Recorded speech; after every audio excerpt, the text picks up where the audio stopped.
Welcome back, my friends. I'm sure you've all been waiting for this, and now that we're here, it's time to get back on task.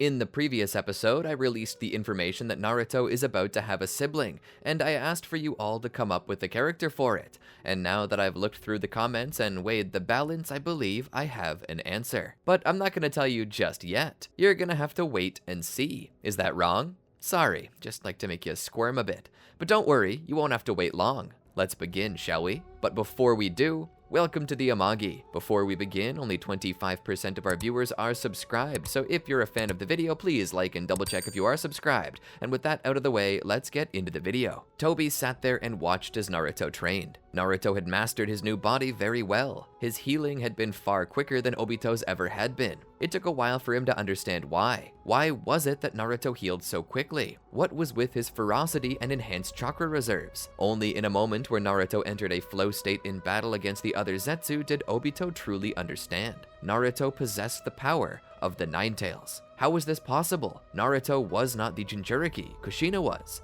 It was only then that Obito had realized that the secret was that the Nine Tails' power reserves were just so vast that everyone born of the Jinchuriki had a chance to inherit some of its power from the host. Perhaps more than one could know. Just to pause here for a second, I didn't actually just pull this out of my rear. You see, Himawari in Boruto now possesses the Nine Tails' power. It was never disclosed how, but instead of regenerating inside of Naruto, or even regenerating in the open world, somehow Kurama regenerated inside of Himawari of all people. Now, perhaps that's just Kishimoto being Kishimoto, but it was never really explained how this works, and so I'm left to assume that it could possibly be. And one theory of mine is that due to the Nine Tails being so strong compared to the other beasts, when Naruto and Hinata conceived Himawari, their two chakras mixed, but the Nine Tails' chakra likely also got thrown in there as well. That chakra being significant enough for Himawari to become the next Jinchuriki due to the Nine Tails regenerating inside of her instead of it being sealed. It makes me wonder how far that can go, and considering that Sora became a user of Tailed Beast power simply by having just residual chakra left behind by the Nine Tails sealed into him, it stands to reason that on rare occasions, though not a technical Jinchuriki, children may inherit the power of the Nine Tails from their parents. At least, that's the logic I'm working off of, and slightly convinced it's canon. So I just felt that I owed you all an explanation as to why I'm doing this. Anyway, back to the story. It was indeed an interesting thing for Obito to realize that just as the Gold and Silver brothers of old had contained within themselves a fraction of the Nine Tails' might, so too might Naruto through birthright. This offered many a possibility. Currently looking at the boy, he noted that Naruto possessed jet black hair as opposed to the jarring blonde he so naturally had. And the secret was not that he had forced Naruto to change his hair color due to the need to hide from the rest of the world.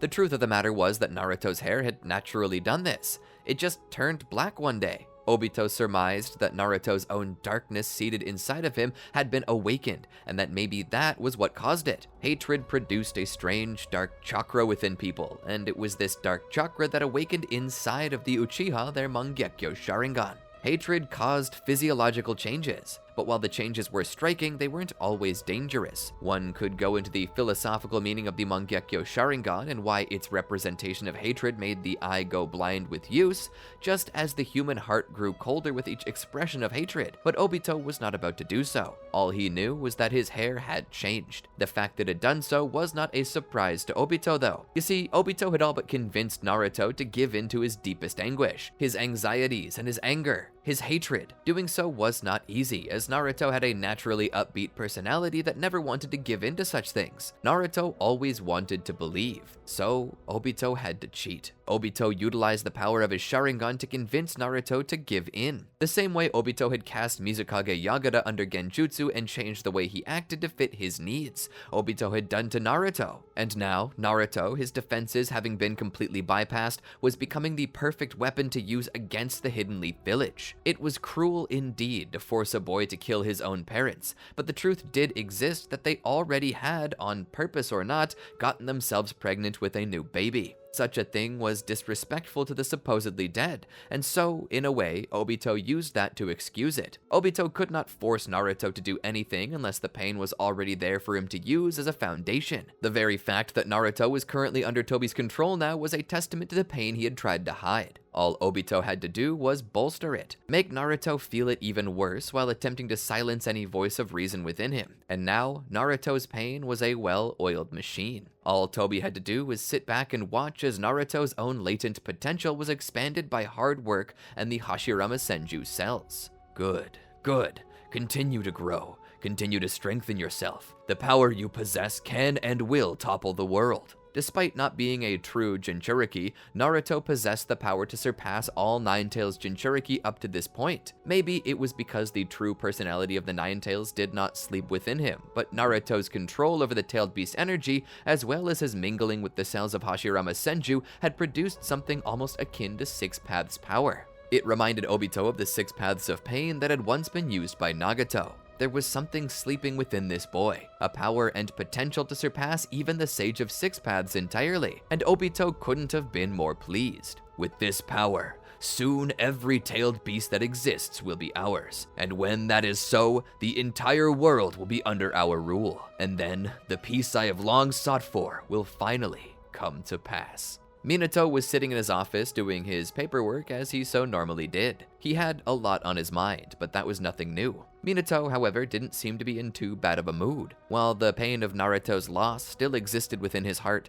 Minato felt as though now he were healing. The burning pain in his heart was slowly being soothed by time. Time was healing all wounds as it normally did. It probably helped a bit, though, that he didn't have to face it and think about it every day. When he was at work, he had to face the issues pertaining to the village, and when he was at home, he had to face the issues pertaining to the new baby that was so very close to being here. Hiruzen had told him that throwing oneself into work to hide the pain was not healthy, and this was true. But what was happening now was that work and these other priorities were taking up much of Minato's time, allowing himself to more healthily come to terms with reality. The stages of grief were a track that had to be run by all those who experienced loss, but the welcome distractions of fatherhood and Hokage-ship offered a time to rest from the hurt, which made the transition from each stage more bearable at least. Not to mention that since pregnancy, Kushina and Minato had finally taken Hiruzen up on that advice to speak with a professional counselor. Whether she was a quack or not, Minato didn't know, but what he did know was having someone listen to he and Kushina felt good. To be able to at least sit and talk about the pain bottled up inside, to have Kushina hear what he was saying, to hear the counselor hear it, and having Kushina release all that was pent up as well, it just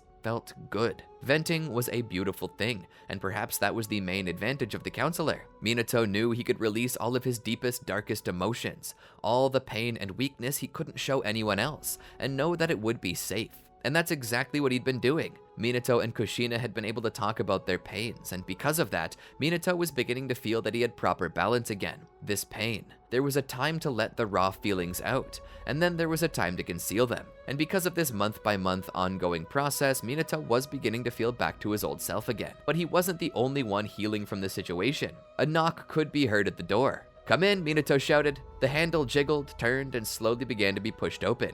From outside came Kakashi. "Oh, Kakashi, welcome. What can I do for you?" "Team 7 mission report," Kakashi said. "Yamato reports that Team 7's mission to the Land of Water has been successful, and that the feudal lord of the island of Nareda Inu has vowed to stand with Konoha and advocate for us in the halls of the Mizukage." Minato smiled. "That's great," he said. He sat back as Kakashi placed the report on his desk. As he did, he noticed the white flesh hidden under his fingerless glove. "How's your new body treating you?" he asked. Kakashi pulled his hand back and looked at it. "It's doing well. The burning pains have finally stopped. I think the nerves are all finally attached properly. I'm still in the process of rehab, but the physical therapist said that very soon I could return to duty. I'm currently working on regaining my physical strength." Minato nodded. As he thought about it, he recalled how Hiruzen had called in Tsunade as a personal favorite to help Kakashi, and how the spoils they had taken from their capture of one of Orochimaru's hideouts had provided to them the substance comprised of cells of Hashirama Senju, as well as some other thing that could only be considered tofu-like tree matter, something that had been discovered to be a reasonable replacement for limbs. It was capable of healing wounds quickly, easily graftable, and best of all, there seemed to be no chance of rejection for the host. It was a miracle matter and perhaps the best thing Orochimaru had ever developed. They weren't quite sure how he did it, but they managed to let it regrow all by itself. All it took was a little bit of chakra to begin the process, something Tsunade likened to an advanced version of her creation rebirth technique. Using it to form new legs and a new arm for Kakashi, it at the very least helped Kakashi to return to something close to a normal life. "It's easy to forget that it's not the same arm and legs I once had," Kakashi said. "The only thing that gives it away is the color." Minato nodded. "Your physical wounds are almost healed. In the old times, this sort of thing would have been unheard of. A miracle. You're very lucky, Kakashi." "I know, Minato-sensei," Kakashi said. Minato stood there and continued to take in the full view of his student. "What about the deeper wounds? The ones people can't see?" Kakashi stood there solemnly. "Those ones don't feel like they'll ever heal. The shame I feel is immense. When I was younger, I always worried that I'd be subject to the same scorn that my father was, or feel the same as he did." "Do you?" Minato asked. Kakashi looked down. "To say that I haven't had those kinds of thoughts would be a lie." "And what have you been doing about them?" Minato asked. Kakashi looked up with a bit of a smile. "I've set my pride aside. I've been talking with the counselor. They told me that when I feel this way, I shouldn't panic because it will pass. And it always does." Minato stood up and walked around the table, putting his hands on Kakashi's shoulders. "Kakashi, Kushina and I have long since forgiven you for anything you think you possibly could have done wrong. We don't think you did anything wrong, but for the sake of argument, just to say you ever did, Kushina and I have agreed that you're forgiven. Now we just want you to forgive yourself. It's just been so hard, Minato-sensei. Every team I join. Trust me in this, Kakashi. You're not alone. Rin and Obito were on my team as well. Where you are now, I once stood. I used to visit Obito's grandmother every weekend before her passing. I blamed myself for it. I still visit Rin's parents. This is just part of the duty, a burden we all carry. But I will give you the one thing that nobody else ever gave me." Minato then hugged Kakashi. "It wasn't your fault. You are a good man. You are a good team leader. Anything you could have done wrong is forgiven. Forgive yourself, please. For my sake." Kakashi struggled to hold back tears. He wasn't normally a very emotional man, but all the pain and death he had ever faced was now cropping up in front of him, and to have relief from the guilt and pain brought him to tears. Hugging his mentor, Kakashi felt as if the wounds in his heart that could not be healed by these Hashirama cells were finally closing. As Minato pulled away, he smiled. "I think that we need to celebrate. Your health is restored, and I want to take you out to eat. How does that sound? Care for some ramen? Maybe we'll have an eating contest. See who can pack away more. We'll have a competition to name the Glutton King of Konoha. How does that sound?" "I suppose that sounds okay. We can head out in a moment. I'll call Kushina. She can meet us at Ichiraku." Minato walked over to grab the phone, but as soon as his fingers lighted upon it, the machine began to ring. Minato was surprised. He answered it. "Hello? Lord Forth," came the voice of Makoto Uchiha. "Yes? Is everything all right, Makoto?" Minato asked. "Yes, everything is perfectly under control." "Under control? There's a situation?" Minato asked, feeling his blood pressure rising. "Well, yes, but it's not a bad one. I was out helping Kushina shop for groceries and it seems her water broke. She's going into labor. Don't worry, I followed protocol and signaled the Anbu.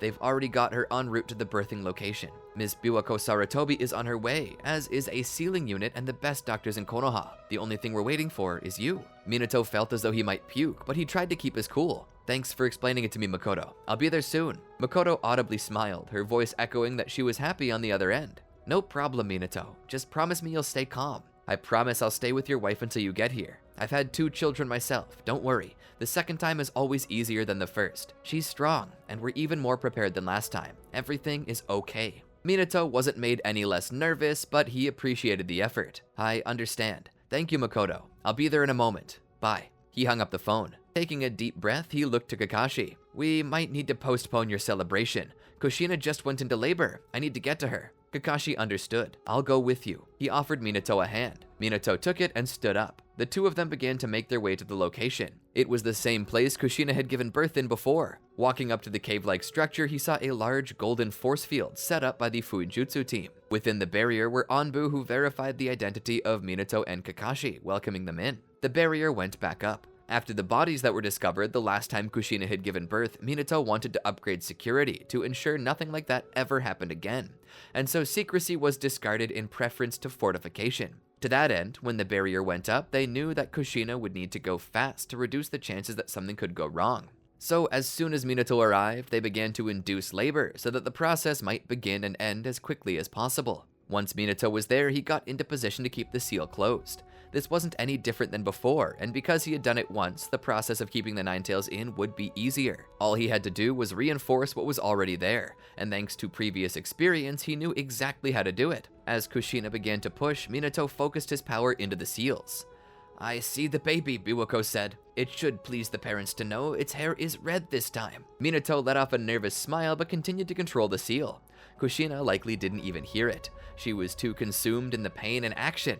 "Everything is looking good," Biwako said. "Now all you have to do is push." Kushina let out a scream as she pushed as hard as she could. Suddenly, as Kushina's cries died out, a new cry could be heard. Biwako then spoke. "It's a girl!" Swaddling the baby, she brought it up to Kushina and Minato, who looked her over. "What's the name gonna be?" she asked. Minato looked at Kushina, whose eyes sparkled with wonder at this new child in her arms. "Her hair is red, just like yours.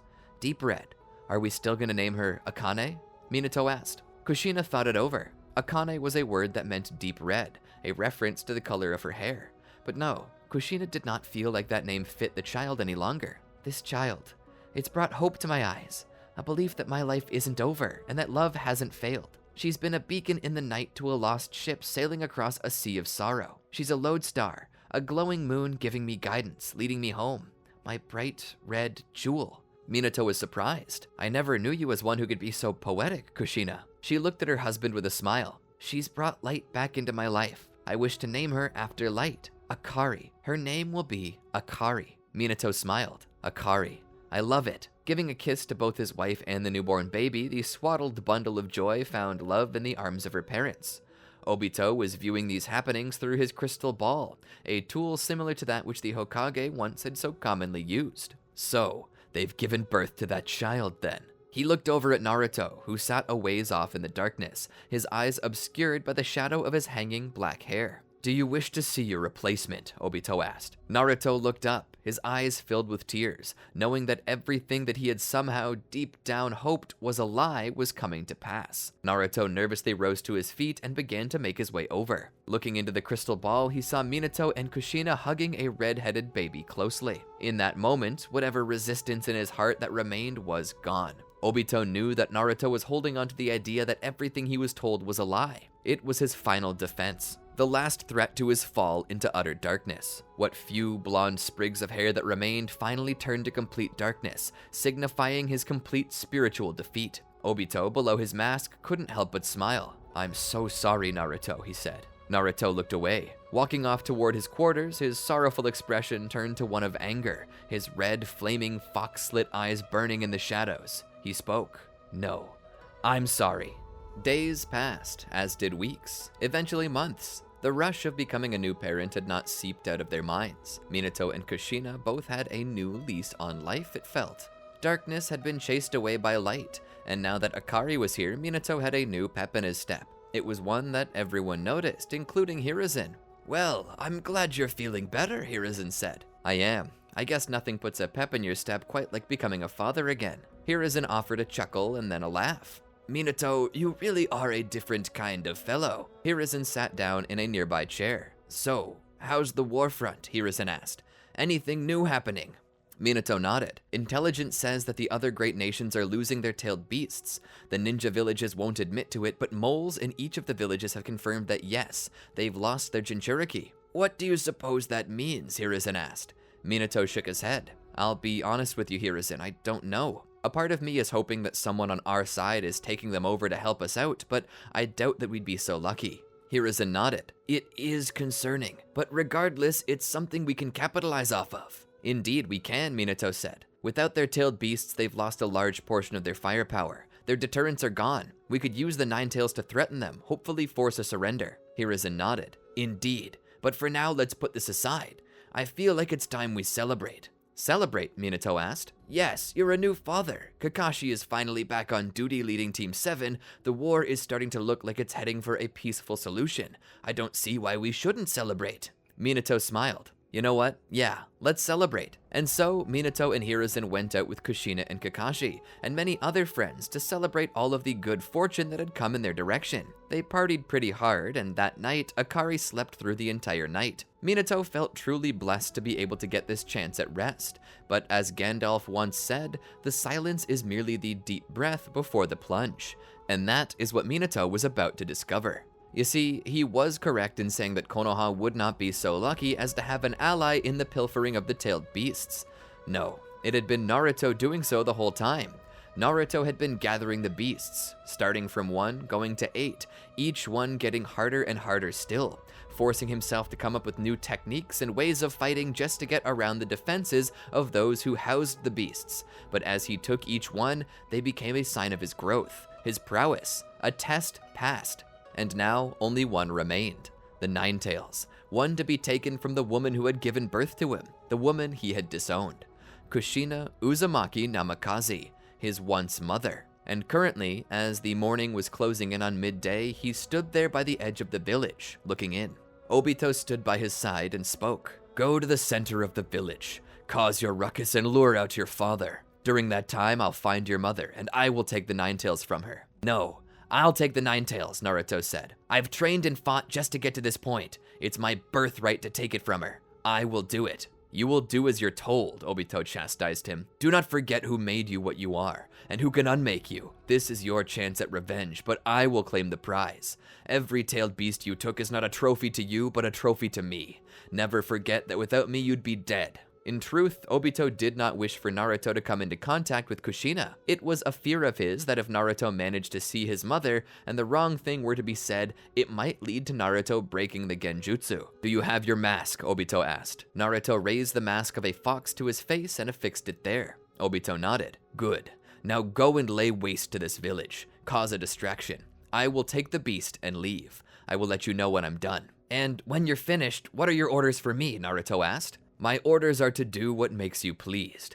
If grinding this place to dust beneath your feet, or the murder of your father is what you desire, then my order is for you to do so. When you're finished spoiling yourself, return to our base of operations. We will begin the final sealing, and the awakening of the Ten Tails." Obito then disappeared through Kamui. Naruto, standing up, still looking down on the village, felt his heart jump at the idea of bringing to ruin everything that had destroyed his heart. From here, he jumped down, heading to the center of the village. Minato sat at his desk, looking out the window, his heart filled with peace. Life was finally rewarding again, and the deep breaths he took were filled with joy and pleasure, like the perfect warmth of a spring night just a month or so away from summertime. A calm expectation of a joyous time outside, relaxation on the porch after a delicious supper, a glass of sweet tea in your hand. That was the feeling Minato experienced right now. It was then that Kakashi opened the door behind him. "You called for me, Minato-sensei." Minato turned around. "Indeed I did. I wanted to give Team 7 a special mission."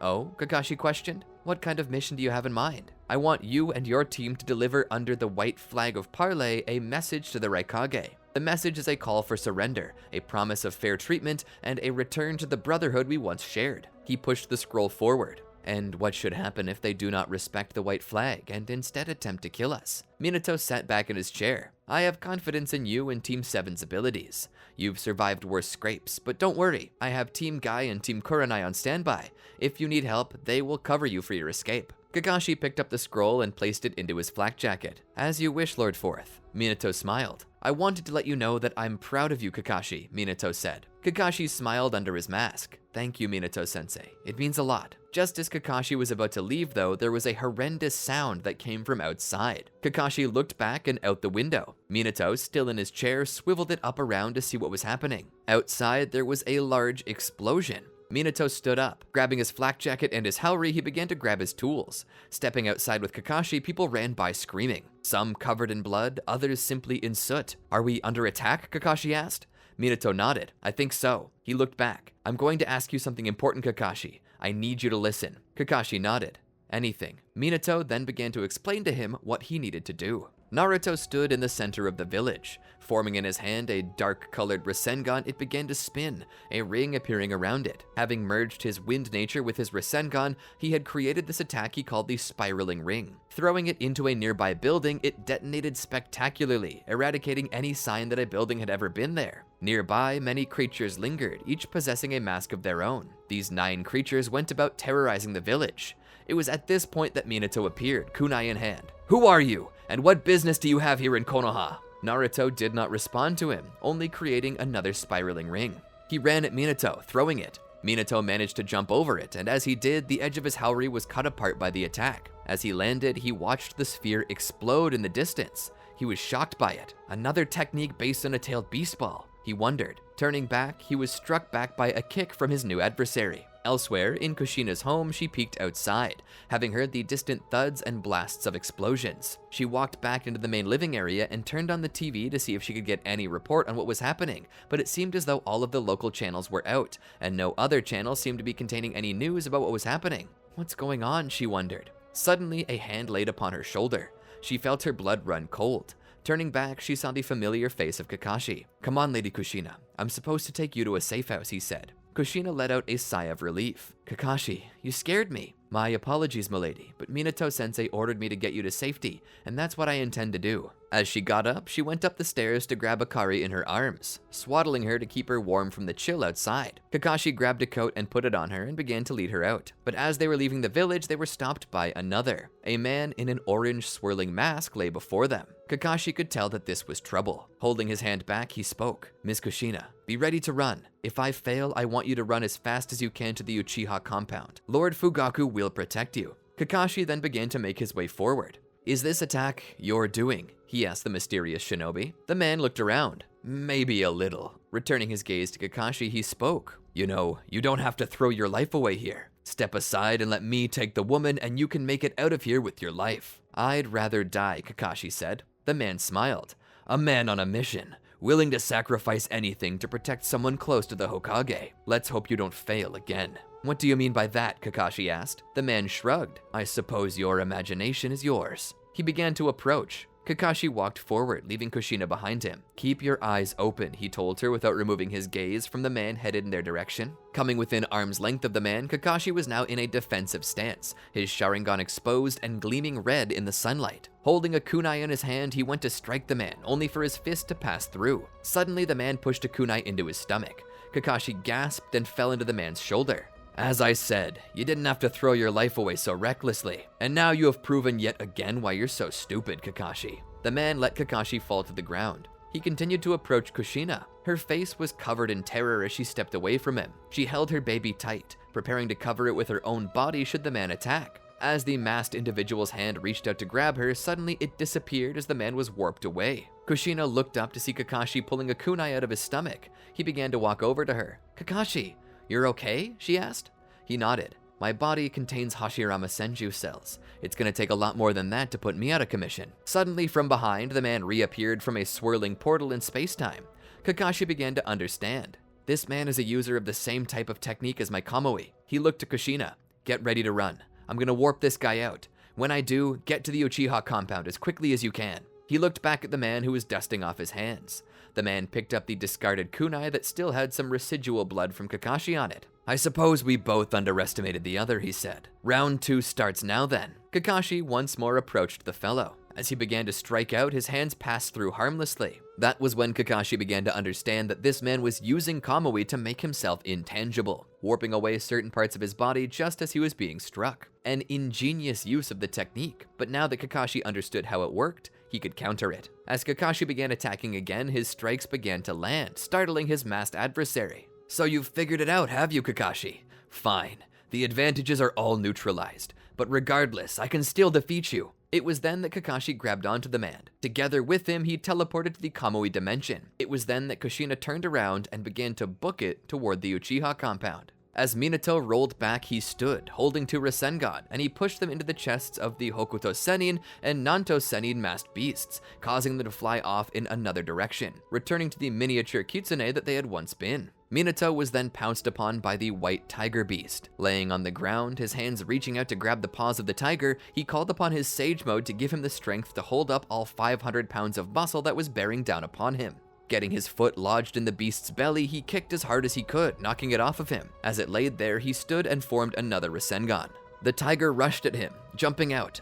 Minato pressed the Rasengan into the creature's face, shattering the mask and leaving the tiger there defeated, returning to its natural form. Minato stood. Behind him, there were plenty of little masked foxes. The last remaining masked beasts were Tenyo and Shinigami. As they came at him, Naruto supplemented their attacks by throwing 2 spiraling spheres. Minato saw them coming and knew that this was his chance. Holding his hands out, he got into a defensive position. Jumping at an angle, he avoided both spheres. He then held out his hand while he was still in the air and touched the dark orbs with his chakra-laced hands, laying claim to the enemy's attack. Hitting the ground, he struggled with the momentum, but this was his chance. Turning around, he redirected the attacks back at the 2 masked creatures, defeating them as well. However, before the smoke could settle, Naruto rushed through with a roar. Engaging his father in taijutsu, he began to push him back. Minato attempted to lock his adversary in an armbar. However, Naruto rolled out of it before sweeping Minato's legs and kicking him down the road away. Minato laid there for a second. "You've got skill," he said. "Or maybe I just know your every trick, old man," Naruto replied. Both raised back to their feet, ready for the next round. Kushina made it to the Uchiha compound. There, she entered the home of Fugaku, where she found Makoto. "Kushina, are you all right?" she asked. Kushina nodded. "Yes, but something's happening. I need you to watch Akari." She put the baby into Makoto's arms. "Ku!" she shouted. "Why are you going back out there?" Kushina looked back from the door. "Something's going on.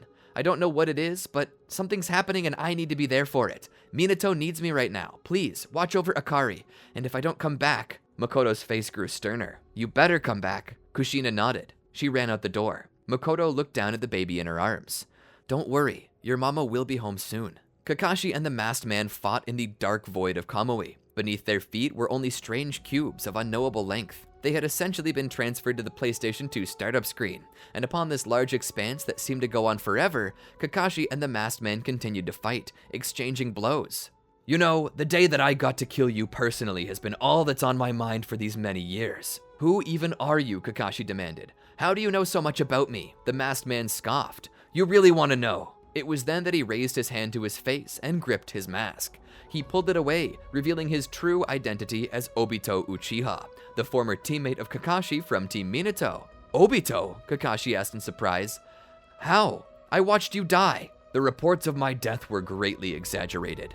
You were neither there to see me take my last breath, nor did you attempt to recover my body. I guess that's how little I meant to you." Obito then moved in for an attack, hoping that the shock of this revelation would continue to keep Kakashi off kilter. Despite that, almost in an instinctual manner, Kakashi avoided the attack. The battle continued. Minato stood there, trying to catch his breath. His adversary was doing the same.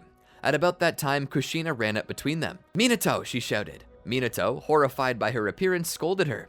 "Kushina, you're supposed to be at the safe house." "Something's wrong, Minato," she said. "I don't know what it is, but I sense something wrong." "You're right. Everything is wrong," Naruto said, his identity still concealed. "Everything is wrong with you and him. Damn that Uchiha and damn his goals. I'll kill you with my own bare hands."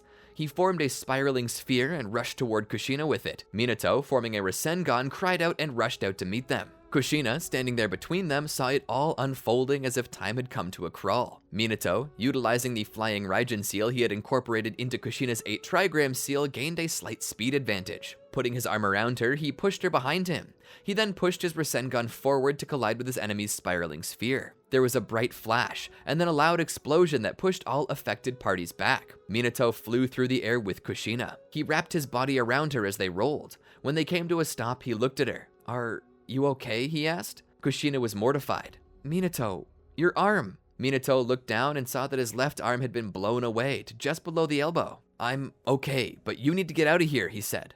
"No, not without you." She stood and tried to raise him off of the ground. As she tried to carry him away over her shoulder, she stopped when she felt something off. Looking back toward the smoke left behind by the explosion, she saw the shadow of a person approaching. As the smoke cleared, she saw the individual. His mask had been destroyed in the explosion, as had his cloak, exposing the pasty white skin that comprised half of his body. His right arm, also pasty white, sloughed off from his body due to the damage it had taken.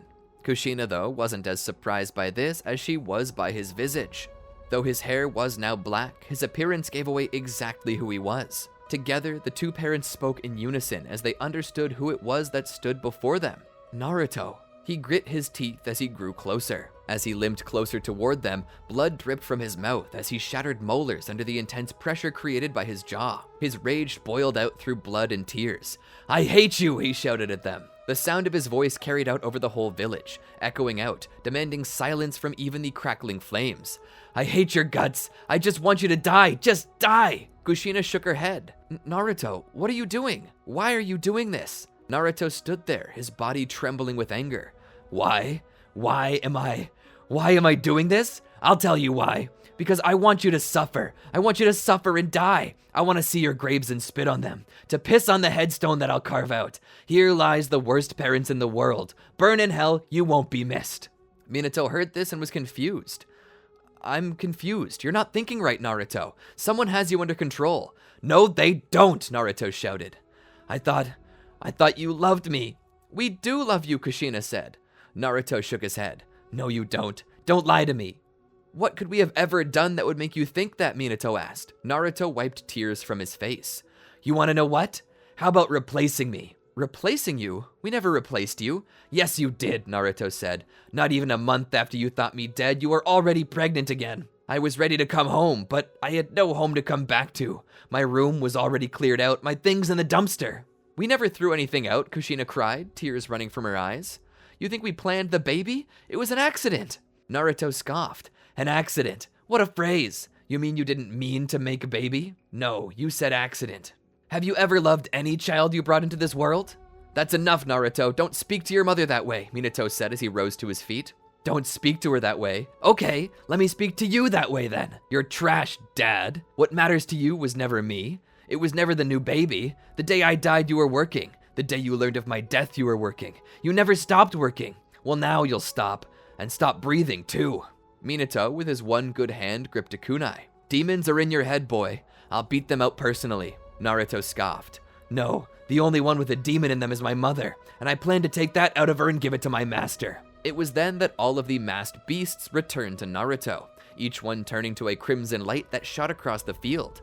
Each impact almost seemed painful, as if they were throwing Naruto off balance, but once they had all been reabsorbed, a smile returned to his face. You're not the only one who's been cultivating a beast of hatred, Mom. Every tailed beast I captured, I pulled a little chakra from them to feed my energy without my master knowing. And now I have a new Nine Tails, one far stronger than yours. Raising his fingers into the tiger sign, suddenly from below Naruto, a massive black nine-tailed fox appeared. Minato looked at Kushina. Get out of here. I'll deal with our son. No, Minato. I won't let you two kill each other. Something's wrong with him. He's not thinking clearly. Minato looked at her and then back to Naruto. He's gonna kill people, Ku. I don't know what else to do. Kushina then spoke. I'll help you, Minato. We're taking him home with us this time. I don't care what I have to do. I'll die if I have to, but I'm taking him home. How are we supposed to deal with this though, Kushina? Minato asked. It's the Nine Tails and I'm nearly incapacitated. Kushina smiled. When I was about to take the Nine Tails into myself, Lady Mito told me the only thing that could control the Nine Tails was love. I love that boy up there. I love him more than anything. I will use the Nine Tails to match him. And when I get close enough, Minato, you have to free him. Minato seemed nervous, but what else could he do? If he did nothing, then Naruto would destroy the whole village. Okay, he said. Kushina then opened the gate, allowing the Nine Tails to take its form in her. As she rose up, her mind infused with the body of the orange-furred fox, she let Minato ride atop her head. As the two beasts stood there facing each other down, Naruto smiled. But as a moment passed, his smile turned to rage. Letting out a roar, he drove his Nine Tails forward. Kushina charged as well. The two collided head-on as the battle began in earnest. The fate of all of Konoha at stake. In the Kamui dimension, Kakashi stood there, trying to catch his breath. His sleeve torn, his arm was exposed. I see you know my pain then, Obito said, ripping his own sleeve off. The shinobi war chewed both of us up and spat us out. I seek to change that by ending war as a whole. When I get the Nine Tails, I will have gathered all tailed beasts, and then we'll be able to awaken the Ten Tails. With it, I'll be able to destroy the system that's ensnared us all. It's too bad you won't be alive to see it. What caused this, Obito? Why are you doing this? Obito thought back on it. Remember Rin. Remember when I charged you to protect her? You failed me. You failed her. Maybe everyone else has forgiven you, and maybe you've even forgiven yourself, but I'll never forgive you. I won't rest until you lie dead at my feet. As Obito stood there, he then proceeded to create lightning release around his hand. And I'll even use the same technique to do it. Kakashi looked down. Don't make me do this, Obito. Obito shook his head. You have no choice but to die, Kakashi. Now die. Kakashi formed a Chidori as well. Suddenly, the two rushed at each other. As they did, their hands were outstretched, ready to pierce the other. As Obito's hand reached Kakashi's chest, it pushed through. Kakashi stood there silently for a moment as the Chidori came out his back. Obito smiled. He had done it. He'd gotten his revenge. But the longer he basked in it, the more he came to realize that something was wrong. Where was the blood? Suddenly, Kakashi's hand passed through Obito's chest, piercing his heart. Obito was surprised. How? Kakashi seemed saddened by this turn of events. The same technique you used to make yourself intangible. I did the same. I cast Kamui on your arm. It passed through me safely. Intangible. Pulling his hand free, Obito fell to the ground with a gurgle. Kakashi caught him and held him there. Why did it have to be this way, Obito? Obito looked at him. The day Rin died, I died too. This was always what it would come to. I was merely a dead man walking. And now, the deed you started in that bog is finished. Obito passed away in Kakashi's arms. Kakashi bowed his head, eyes overrun with tears. As the two Ninetales clashed, Minato held on for dear life. The village was taking damage. He needed this dealt with quickly. As the two-tailed beasts stabilized, Minato stood. Taking a deep breath, he prayed for strength in his legs. Running forward down the snout, he jumped as far as he could out to the other Ninetales. There he met his son, punching him in the face. Naruto rolled down the beast's back, down its tails, before hitting the ground. He stood, ready to continue the fight, when all of a sudden he cried out in agony, grabbing his head. The Ninetales disappeared, causing Minato to fall. Kushina reached out and grabbed Minato with her large claw. Seeing that the battle was over, she forced the Ninetales back into its cage, reassuming her smaller, humanoid form. She and Minato approached Naruto with caution. He screamed out as suddenly the blackness of his hair returned to the gold it always had been. Falling on his face, they held him up. Naruto! Naruto! Checking for a pulse, they were glad to find that he had one. As his eyes opened, he spoke. Mom? Dad? I had such a terrible nightmare. Minato smiled. I know. But you're awake now.